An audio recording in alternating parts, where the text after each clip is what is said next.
ইসলামে নারী অসহায়, ব্যক্তিত্বহীন এবং মর্যাদাহীন। এই হচ্ছে আজকালকার আধুনিক নারীদের বিশ্বাস। অথচ ইসলাম নারীকে কতটা মর্যাদা দিয়েছে, কতটা ব্যক্তিত্ব সম্পন্ন হিসাবে স্বীকৃতি দিয়েছে, কতটা সম্মান দিয়েছে, আসুন একবার জেনে নেই।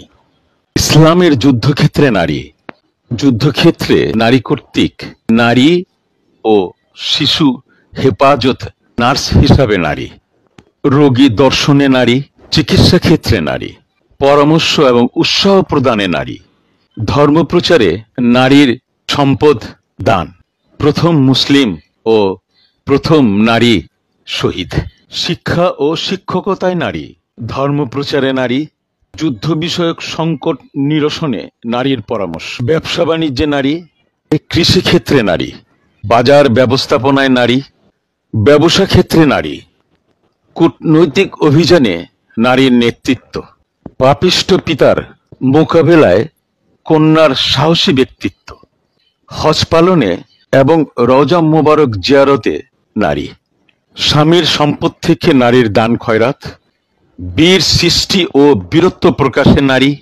শাসন ব্যবস্থায় নারীর প্রভাব এবং কাব্য ও কবিতায় নারী।